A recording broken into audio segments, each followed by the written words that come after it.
ಜಿ5 ಇರುವಾಗ ನೀವು ನಿಮ್ಮ ನೆಚ್ಚಿನ ಶೋಗಳನ್ನ ಎಂದಿಗೂ ಮಿಸ್ ಮಾಡಿಕೊಳ್ಳುವುದಿಲ್ಲ. ಅದು ಸಂಪೂರ್ಣ ಉಚಿತವಾಗಿ. ಕಾಫಿ ನಿನ್ಗೋಸ್ಕರ ಕಾಯ್ತಾ ಇದೆ. Thank you. ಕಾಫಿ ಮಾತ್ರ ಕಾಯ್ತಿತ್ತ? ಇಲ್ಲಪ್ಪ, ನಿನ್ನ ಗಂಡನೂ ಕಾಯ್ತಿದ್ದ. ಯಾಕೋ? ಕಾಫಿ ಕುಡ್ದಾದ್ಮೇಲೆ ಏನೋ ಕೊಡ್ತೀನಿ ಅಂದಿದ್ರಲ್ಲ ಮೇಡಮ್, ಅದಕ್ಕೆ. ಇದೆಲ್ಲ ಚೆನ್ನಾಗಿ ನೆನಪಿರುತ್ತೆ.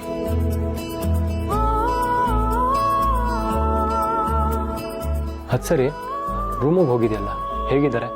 ಹುಷಾರಾಗಿದ್ದಾರಾ? ಆರಾಮಾಗಿದ್ದಾರೆ. ಪರವಾಗಿಲ್ವೇ? ಕಾಳಜಿ ಇದೆ ನಿಮ್ಗೂ.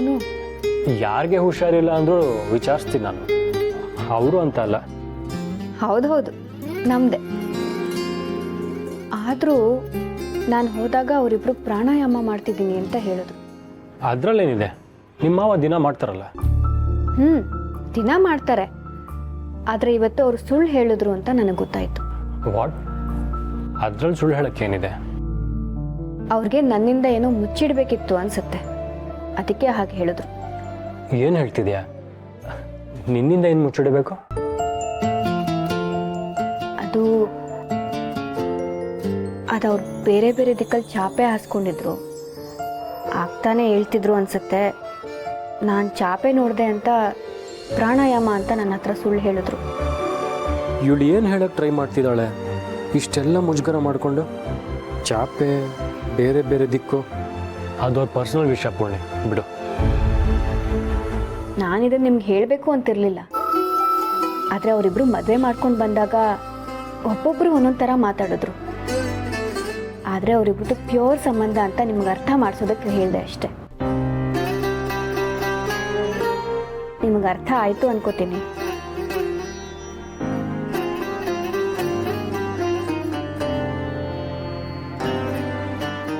ಕಾಫಿ ಆರೋಗುತ್ತೆ.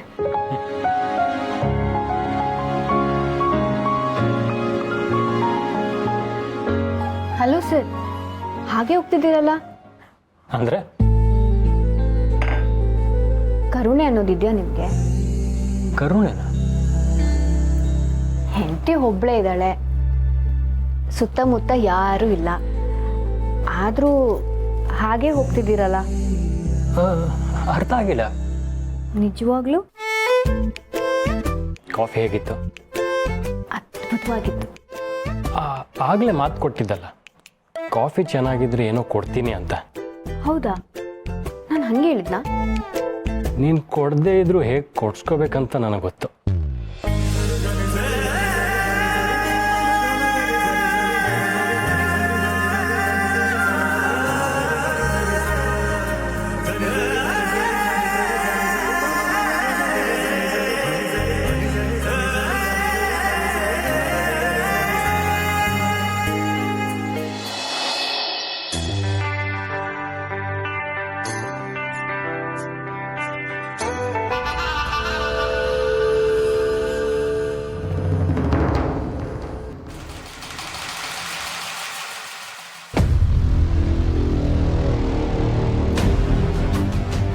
ಅದಕ್ಕೆ ದೊಡ್ಡಪ್ಪ ಇಲ್ಲಿ ಕಾಣ್ತಾನೆ ಇಲ್ಲ. ಮಾವ ಮತ್ತೆ ಅಮ್ಮ ಎಲ್ಲೋ ಆಚೆ ಹೋಗಿದ್ದಾರೆ. ಆಚೆಗ? ಎಲ್ಲಿ? ನಿಧಿ, ಹಾಗೆಲ್ಲ ಕೇಳ್ತಾರಾ? ಏನೋ ಕೆಲಸ ಇರುತ್ತೆ, ಹೋಗಿರ್ತಾರೆ ಅಲ್ವಾ ಪೂರ್ಣಿ? ಗೊತ್ತಿಲ್ಲ ಅತ್ತೆ. ಮಾವ ಅದೇನೋ ಸರ್ಪ್ರೈಸ್ ಅನ್ಕೊಂಡು ಕರ್ಕೊಂಡು ಹೋದ್ರು.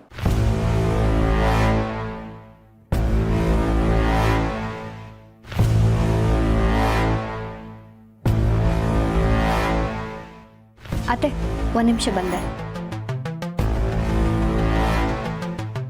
ಏನ್ ಮಾಮ್, ದೊಡ್ಡಪ್ಪ ಎಲ್ಲೋ ಸರ್ಪ್ರೈಸ್ ಅಂತ ಕರ್ಕೊಂಡು ಹೋಗಿದಾರಂತೆ. ಇಬ್ರು ಯಂಗ್ ಕಪಲ್ ಥರ ಖುಷಿಯಾಗಿರ್ತಾರಪ್ಪ.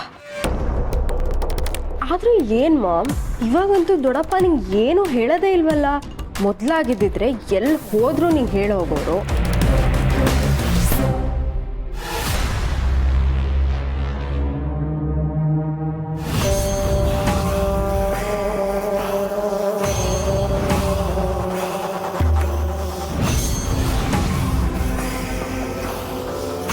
ಪೂರ್ಣಿ, ಇವರನ್ನ ಯಾಕೆ ಕರ್ಕೊಂಬಂದೆ? ಮಾವ ಹೇಳಿದ್ರಲ್ಲ ಅತ್ತೆ, ಇವ್ರು ಊಟ ತಿಂಡಿ ನಮ್ಮ ಜೊತೆನೇ ಮಾಡಬೇಕು ಅಂತ. ಭಾವ ಏನೋ ಹೇಳ್ತಾರೆ ಪೂರ್ಣಿ, ಆದರೆ ನೀನೇ ನೋಡಿದ್ಯಲ್ಲ, ಇವರು ಎಲ್ಲರೂ ಜೊತೆಯಲ್ಲಿದ್ದಾಗ ಸರಿಯಾಗಿ ತಿನ್ನಲ್ಲ, ಮಾತ್ರೇನೂ ತಗೊಳ್ಳಲ್ಲ, ಏನೂ ಇಲ್ಲ. ಇವ್ರಿಗೆ ರೂಮಲ್ಲಿ ತಿಂದ ಅಭ್ಯಾಸ ಆಗಿದೆ, ಅದಕ್ಕೆ ಅಲ್ಲೇ ತಿನ್ನಿಸಿದ್ರಾಯ್ತು. ಹೇಗೋ ಬಂದಿದ್ದೀರಲ್ಲ ಅತ್ತೆ, ಇಲ್ಲೇ ತಿನ್ನಲಿ ಬಿಡಿ. ನಂದು ಹೇಗೂ ತಿಂಡಿ ಆಯಿತು ಪೂರ್ಣಿ, ಅವ್ರನ್ನ ಕರ್ಕೊಂಡು ಹೋಗಿ ರೂಮಲ್ಲೇ ತಿನ್ನಿಸ್ತೀನಿ. ಇವ್ರ ಬಗ್ಗೆ ಇಷ್ಟೆಲ್ಲ ಕೇರ್ ತೋರಿಸೋ ಸೊಸೆ ಇದ್ರು ಇವ್ರು ಮಾತ್ರ ಹೀಗೆ ಇದ್ದಾರೆ ನೋಡು. ಹುಷಾರಾಗ್ತಾರೆ ಅಂತ ಡಾಕ್ಟ್ರೇ ಹೇಳಿದಾರಲ್ಲ ಅತ್ತೆ. ಏನು ಸರಿ ಹೋಗ್ತಾರೋ ಏನೋ, ನನಗಂತೂ ನಂಬಿಕೆನೇ ಬರ್ತಿಲ್ಲ. ಅತ್ತೆ, ಚಿಕ್ಕ ಮಾವನ್ ತಿಂಡಿ ರತ್ನನ್ಗೆ ರೂಮಲ್ಲಿ ತರಕ್ಕೆ ಹೇಳು, ಅಲ್ಲೇ ಕೊಡ್ತೀನಿ.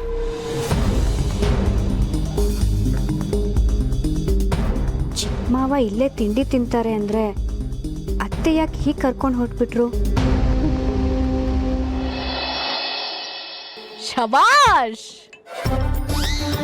ನನ್ನ ಲೈಫಲ್ಲಿ ತುಂಬಾ ಜನ ಲವ್ ಮಾಡಿ ಕೇಳಿದೆ.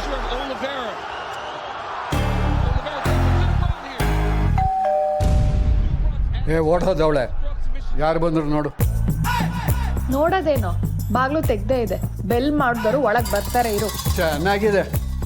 ನಿಮ್ಮ ಮಾವ ಕಂಜೂಸ್ತನದಲ್ಲಿ ಡಬಲ್ ಡಿಗ್ರಿ, ನೀನು ಸೋಮಾರಿತನದಲ್ಲಿ ಡಬಲ್ ಡಿಗ್ರಿ.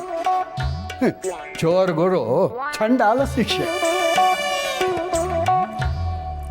ಅದೇ ಬೆಳ್ಳಂಬೆಳಿಗ್ಗೆನೆ ಲಕ್ಷ್ಮೀನಾರಾಯಣರು ಬಂದ್ಬಿಟ್ಟಿದ್ದೀರಿ. ಅಮ್ಮ,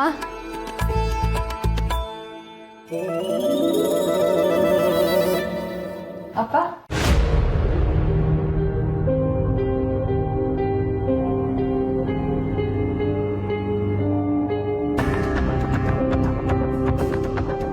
ಹೇಗಿದೆಯಾ ಸಂಧ್ಯಾ? ಏನೋ ಪರವಾಗಿಲ್ಲ ಅಮ್ಮ. ಆಹಾ, ಅವಳಿಗೇನು, ಚೆನ್ನಾಗೇ ಇರ್ತಾಳೆ. ಅವಳು ಮನೇಲಿ ಇರೋದ್ರಿಂದ ನಾವೆಲ್ಲ ಹೇಗಿದ್ದೀವಿ ಅಂತ ನೀನು ನಮ್ಮನ್ನು ಕೇಳಬೇಕು.